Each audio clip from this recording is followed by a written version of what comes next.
Hello, and welcome back to Transforming Classroom Grading Practices in conjunction with Eastern Washington University and Excel Education Resources. This is Unit 3, in which we discuss the when and how of effective grading practices. In Unit 1, we talked about why do we grade. In Unit 2, we went into some depth around learning targets and proficiency scales to discuss what we should grade, especially as it relates to effective Tier 1 instruction, and how Tiers 2 and 3 also then support that Tier 1 instruction, and that Tier 1 instruction grading and what we grade should be based on the learning targets and proficiency scales for criterion referenced standards-based learning. In Unit 3, we go into depth around practices that distort achievement, practices that end up with inappropriate or inaccurate grade calculations, as well as the very important element of ensuring high quality, well-organized evidence so that our grading practices are accurate and equitable. So here we go. We're going to start by just asking the question, who deserves the higher grade?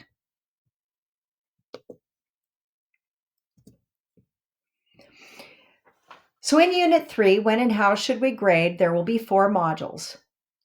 Who deserves a higher grade? Practices that avoid achievement distortion, practices for meaningful grade calculations, and practices to ensure high quality, effectively organized evidence for accuracy and equity. In Scenario 3, we ask who deserves the higher grade.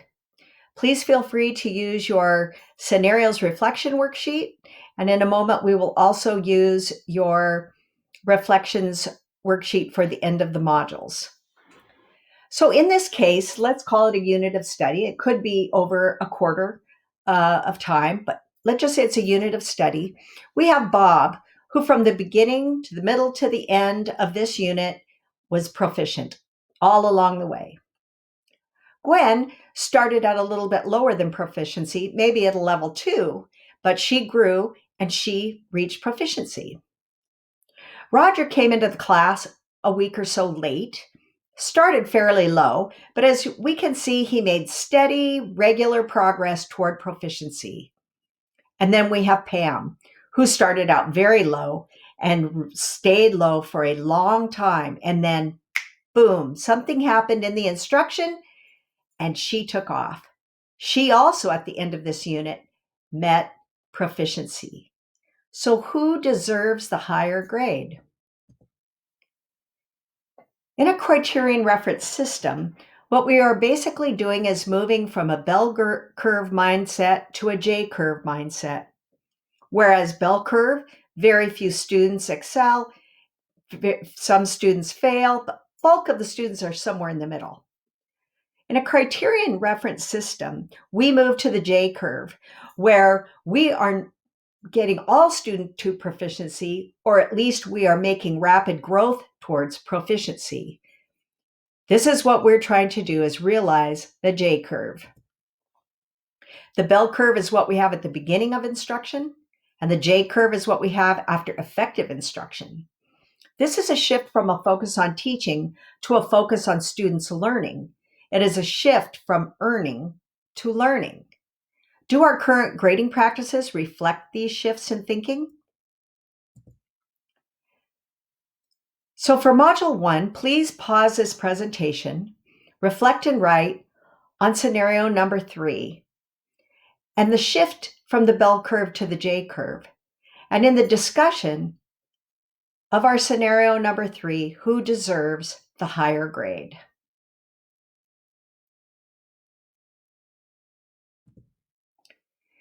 In Module 2, we begin to look at practices that avoid achievement distortion.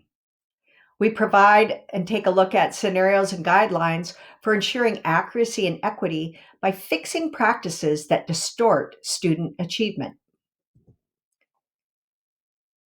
In Scenario 4, we have a teacher who includes effort, participation, late work, and/or attendance as part of the grading scheme. Lydia scores very high on all of her tests. In fact, she is even above proficiency on most of them. But she rarely speaks up in class, rarely makes direct eye contact with the teacher, and at times has spotty attendance. As a result, Lydia's family sees a D on her report card. How accurate is the information Lydia's family is receiving about their daughter's achievement? Again, pause this presentation, utilize your scenario worksheet, and write down your thoughts. In scenario number 5, we have a couple of different teachers. One teacher does not accept late assignments and grades those as a 0. Another teacher reduces grades by 10% each day the assignment is late. And yet another teacher reduces all late work by 50%. The DNF lists have grown quite large in this school as the grading period is coming to the end, and several students in these classrooms cannot participate in sports or music competitions. How should late work be graded? Again, utilize your scenario worksheet to jot down your thinking.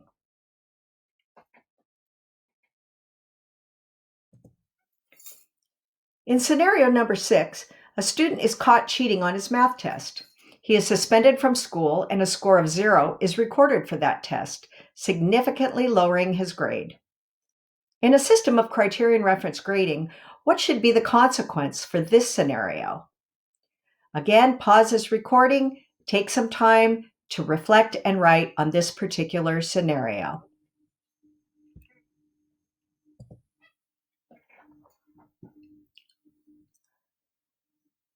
Avoiding achievement distortion in order to ensure accuracy and equity. In 2007, O'Connor made the case for fixing broken grades by excluding behaviors such as attendance, late work, adherence to class rules, and group participation from a student's grade.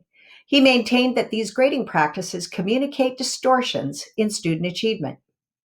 Over the past 20 years, Marzano, Reeves, and others have also advocated for reporting non-academic behaviors separately from academic achievement in order to accurately communicate what a student actually knows and can do. As recently as 2019, in Grading for Equity, Feldman emphatically tells us that to reduce bias, grades should only be based on valid evidence of what a student knows and is able to do. He makes the case that by incorporating non-academic evidence that may reflect the student's environment rather than what they know and can do, we actually corrupt their grade. Feldman further states, by excluding these elements of our traditional grading, we are detoxifying our grades of the information that contributes to inequitable grading and instead protecting the grade against biases and ensuring that it only represents what a student knows. This mirrors what Stiggins said as early as 1994, that schools exist to promote student achievement. In that sense, it is the most valued outcome of schools. If students achieve, schools are seen as working effectively. Grades are supposed to reflect a student's level of success in learning the required material. So pause this presentation, reflect and write in Module 2. And thinking about scenarios number 4 through number 6, how might grading practices distort achievement and lead to inaccuracy and inequity? What are you thinking now about your classroom to ensure that your grading practices do not distort student achievement? You are also encouraged to share these scenarios with your colleagues and have robust discussion.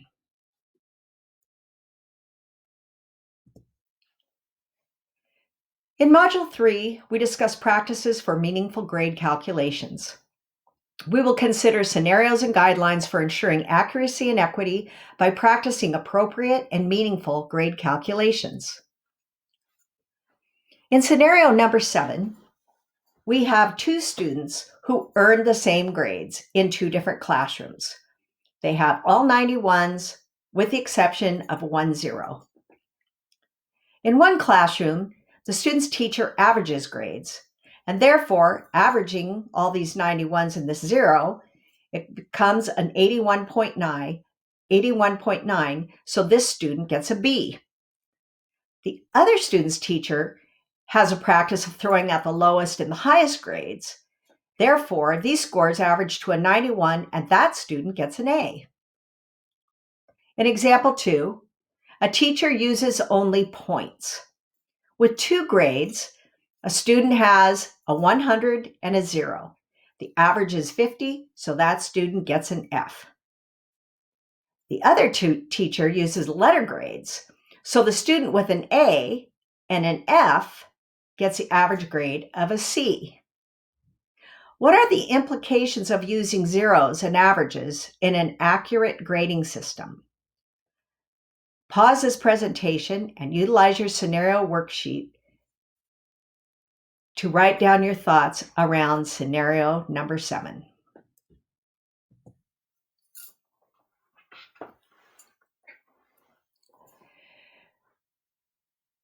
This slide gets at, does a zero matter? This table shows 2 identical levels of performance, but the first 2 columns are from a classroom where the teacher uses percents, and the second 2 columns is from a classroom where the teacher uses GPA or 4-point scale. Just a reminder that the University of Washington has used that scale for grading for over 40 years. In the first example, where the teacher uses percentages, the final letter grade is a C. Notice how that 0 drops that student's grade from an 86.5% average down to 57.7. And for the rest of the quarter, this student is scrambling and trying to work their way out of this hole created by this 0. In the other classroom, notice what the 0 does. It still has an impact on the average GPA, but the student doesn't have to work as hard to bring their score back up. So in that case, that student gets a B-. Again, what do you notice about the impact of the 0?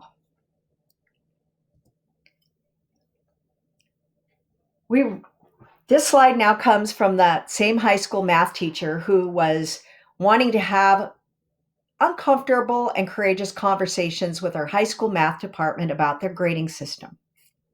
In this slide, she is trying to make the case to those who should really know, mathematicians, that a 4.0 scale has a much higher inter-rater reliability. The student work is connected to a detailed descriptor like we talked about in Unit 2, and it's about growth and achievement and rallying around those benchmarks. However, when we get to 100 points or larger scales, grades become more subjective. And in these classrooms, students, teachers, and parents more often focus around grade point averages and not whether they have learned and made progress toward the very specific Level 3 proficiency descriptor. Now, there's a lot going on this slide, but this comes from Doug Reeves. Wanting to make the point about how the 100-point scale really gives us inappropriate grade calculations, he shows a correlation between the 100-point scale and the 4.0 scale. As you can see on the left-hand side of this screen, if a student gets a 0, it drops them far below and into that lower 60 points. And that lower 60 points is far more than the upper 40 points in which grades become okay. Just to give an idea of how this 100-point scale really gives us inappropriate grade calculations, let's try the reverse. What if an A was worth 100 to 40? Like it was worth 60 points instead of the F being worth 60 points. That would be just as inappropriate as the other. In order to get more into this potentially complicated discussion around accurate grade calculations, I encourage you to pause the video and go to this video on standards-based grading by Rick Wormeli, in which he gets fairly emotional about accurate grade calculations. See you in a minute.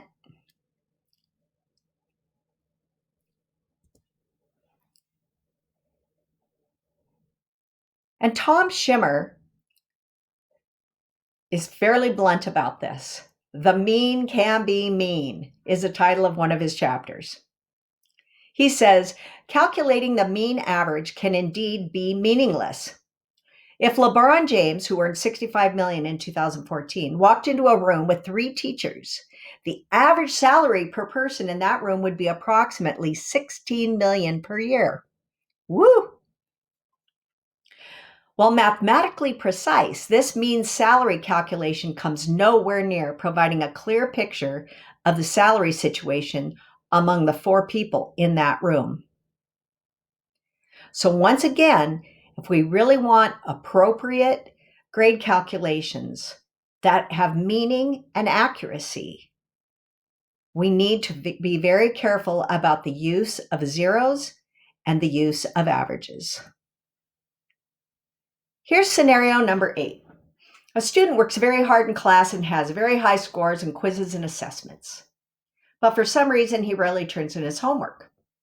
Although his performance on the criterion reference state assessment show is consistently above standard, he has very low report card grades. What is the role of homework in an accurate and equitable grading system? Pause this presentation and write some notes on your scenarios reflections worksheet.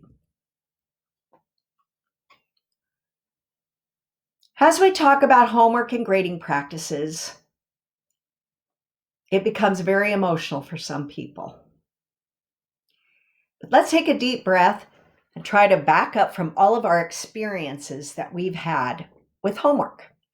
And think just about the feedback loop for traditional homework.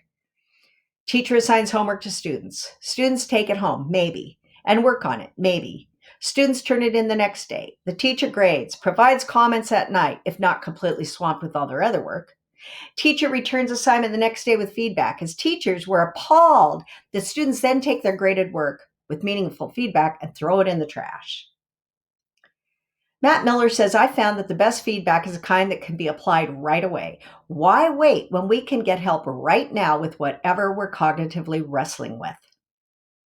The idea that we could give students an entry task or an exit ticket, that we could have them work right there in class on one problem with one another. We could identify what they know and what they don't know. This harkens to a video by Jo Boaler in which she talks about her favorite no. And that is the idea that she picks the student that has the wrong answer she loves the most, puts it up on the board, and they all work it out together. Matt Miller also has this website, reference at the bottom of the slide, called Ditch That Textbook, 10 Strategies for Lightning Quick Feedback Students Can Really Use Right Now, thus eliminating all of this homework for teachers and students. Myron Dweck says that homework confuses completion with understanding, promotes busy work at the expense of intrinsic motivation and authentic learning, can result in inflated grades, can result in deflated grades, perpetuates extrinsic dependency, and perpetuates the disadvantages faced by lower income students. What if we discontinued the use of the term homework and instead referred to practice and evidence? Pause this presentation for a moment and just ponder that. What if we never use the word homework again and only talked about practice and evidence? Scenario number 9 provides a description of 2 different teachers. One teacher gives feedback on formative assessments and allows students to rethink and revise their evidence toward proficiency. Another teacher thinks allowing students to do retakes is cheating. What do you think would happen in your school if students in your class were allowed to rethink and revise, achieved above proficiency, and all received an A or a 4? What would happen if you were that effective of a teacher and all your students received an A?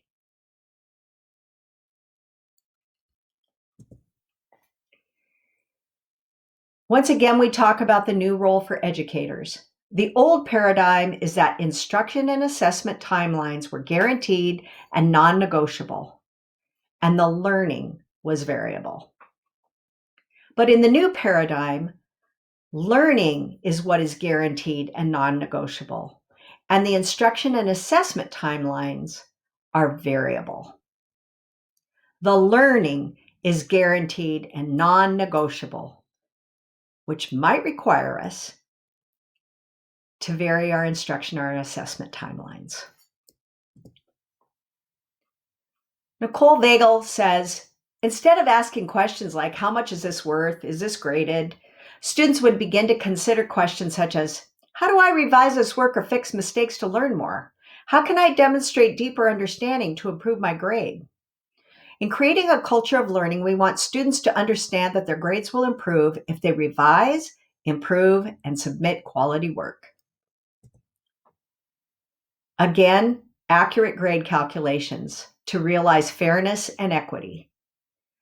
Doug Reeves says one way to examine the extent to which grading policies are potentially prejudicial is to evaluate the relationship between student performance as measured by grades and then the performance of the same students as measured by external indicators, such as your criterion referenced state assessments. What would happen if you looked at end-of-year grades in mathematics and compared those to how students did on the spring summative state assessment? In Grading for Equity, Feldman says, grading is a third rail of teaching and learning. Its power courses through every part of our schools, and if we can make adjustments on how we grade to be more equitable, we can alter how our schools function. How much can improving grading fundamentally improve our school, reduce the achievement and opportunity gaps, and change how students learn? There's no better way to find out than to get started, which is just what we are going to be doing at the end of this unit. So pause this presentation as you reflect and write on Module 3. And reflecting on scenarios number 7 through number 9, what are you thinking now about your classroom to ensure that your practices ensure meaningful grade calculations? What are you thinking now about your homework grading policies? About students being able to rethink and revise their work and progress toward proficiency? What are the implications of these practices for equity?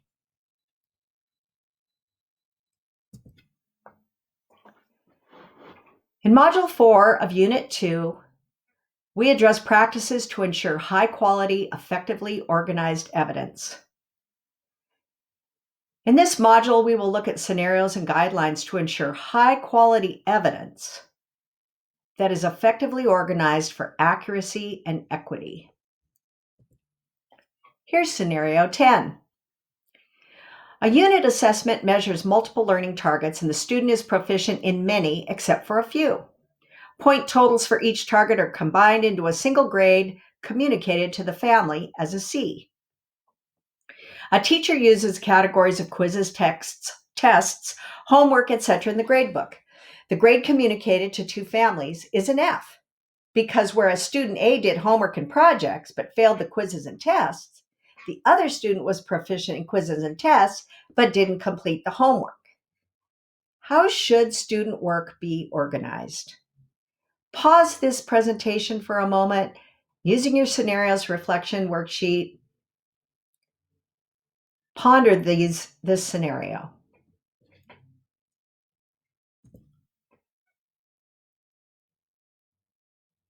As we learned in Unit 2, what should we grade? We must organize and communicate student evidence by our learning targets. The principal limitation of any grading system that requires a teacher to assign one number or letter to represent course learning is that one symbol can convey only one meaning. One symbol cannot do justice to the different degrees of learning a student acquires across all learning outcomes. Is there a way that we can assign more than just one grade to a course? This is an example that Marzano shared in Classroom Assessment and Grading That Work. You will see that for this unit, he's got an example from NAEP where there's a score of 4, 3, 2, 1, as well as 3.5, 2.5, and 1.5, reflecting our grade point average system that we already use, but just eliminating the letter grades of A, B, C, D, and F.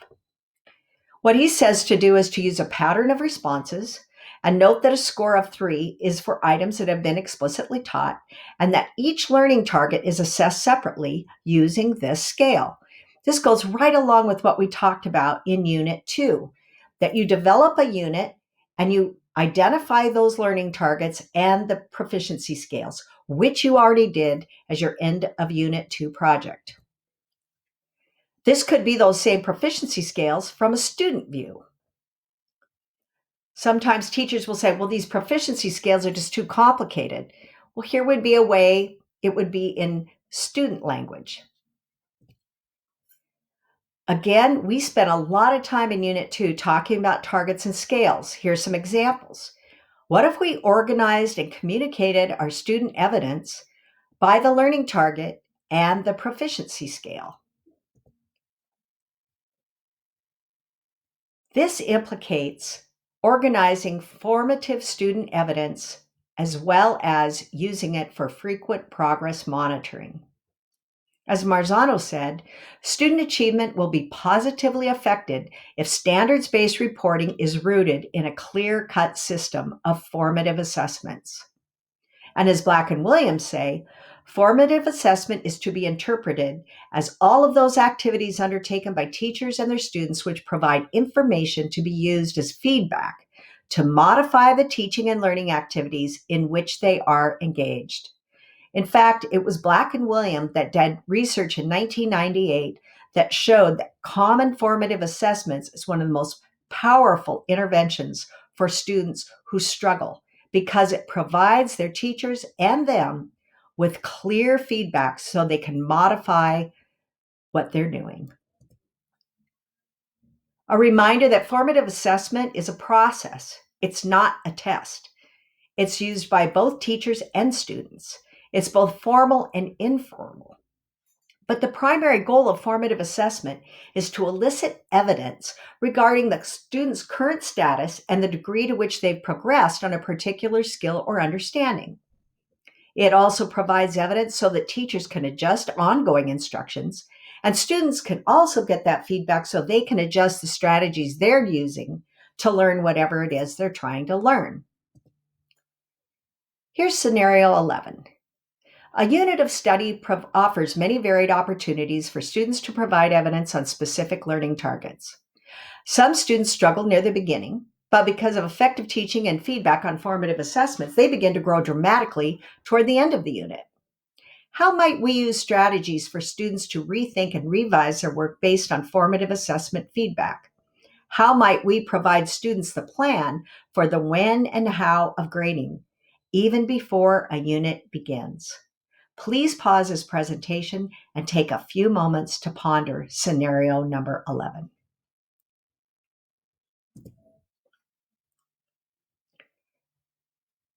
Again, our goal here in the when and how of effective grading practices is to organize multiple and varied opportunities that provide evidence of the student's learning journey. Ken O'Connor says, in the real world, very little of consequence, including writing this book, depends on a single opportunity for performance. Most performances are practiced several times before they become real. Thinking about writing, theater, and film, to name a few. In each of these fields and in many others, there's a great deal of assessment and redoing before a final product is released.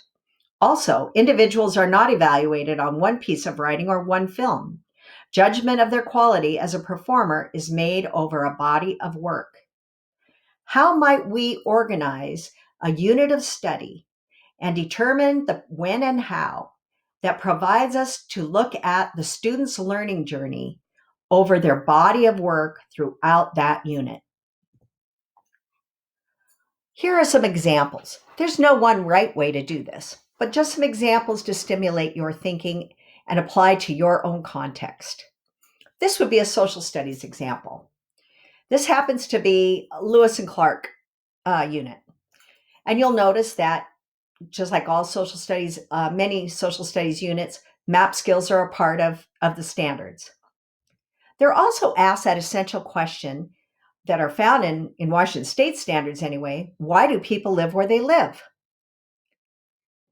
They're also asked to study the Lewis and Clark expedition and be able to talk about the impact of that expedition on the United States.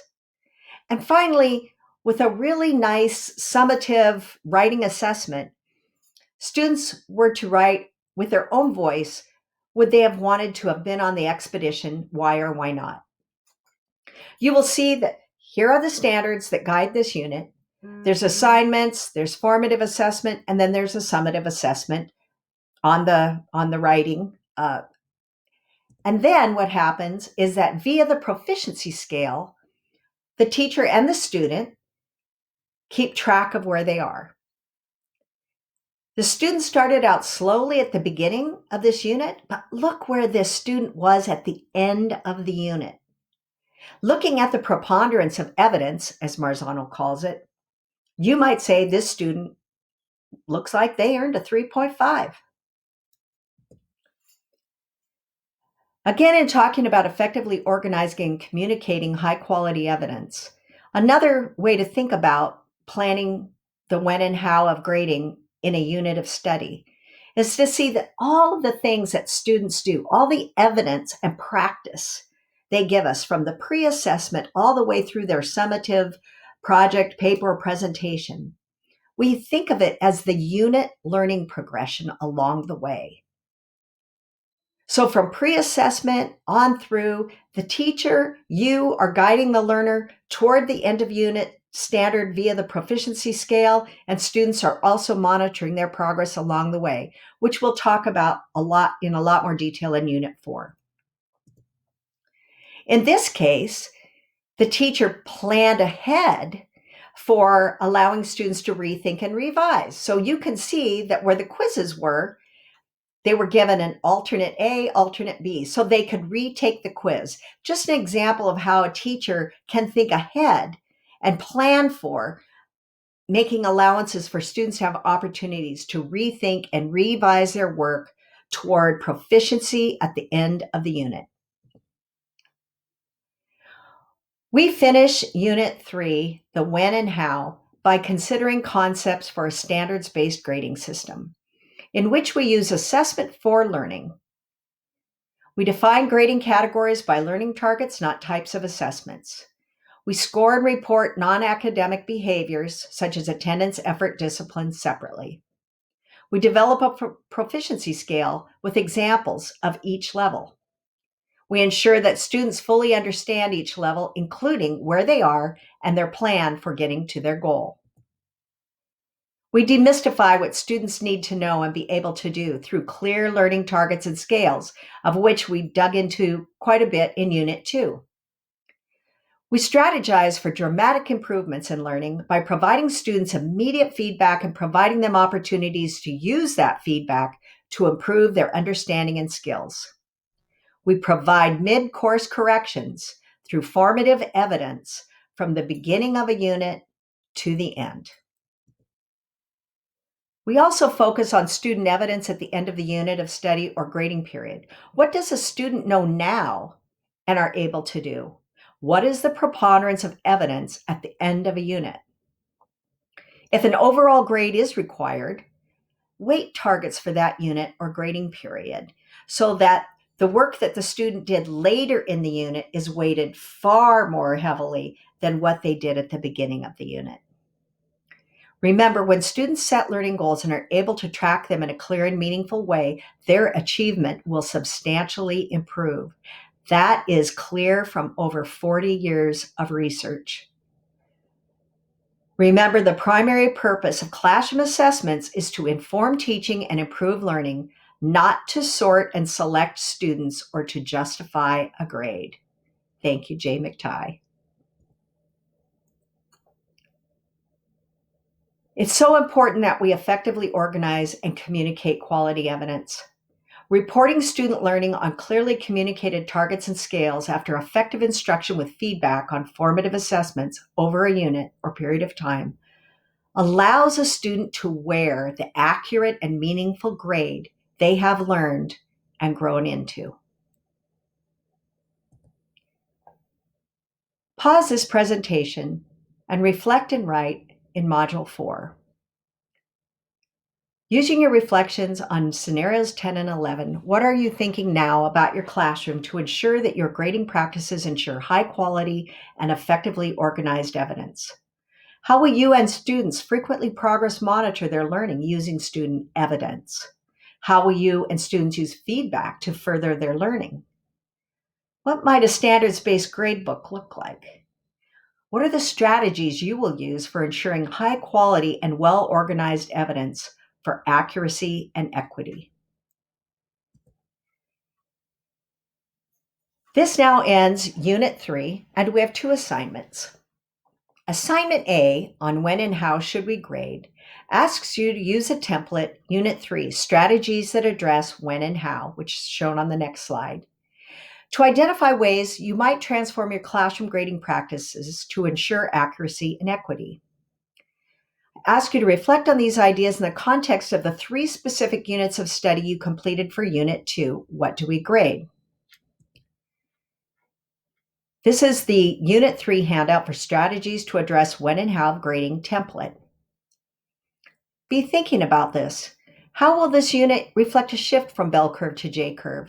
How will it avoid practices that distort achievement to ensure accuracy and equity? How will this unit ensure meaningful grade calculations for accuracy and equity? And how will this unit ensure high quality, effectively organized evidence for accuracy and equity? In Unit 3, there's also an assignment B. Ponder your reflections, lit review, and scenarios handouts from Units 1, 2, and 3. Using the unit planning template from Unit 2, either the one I provided or the one that you created or a different template that you used, and you remember in Unit 2 did steps 1 through 4. Now you're going to focus on step 5 of that template. What are your pre-informative assessments you and the students will use along the way to provide accurate and meaningful evidence for feedback and goal setting? Apply your transformed assessment practices to the 3 units of study you began in Unit 2 in order to avoid achievement distortion, provide meaningful grade calculations, and ensure high-quality, effectively organized evidence to ensure accuracy and equity. Have fun with these 2 assignments. I'll see you again as we move into our final unit, Unit 4, Who Grades?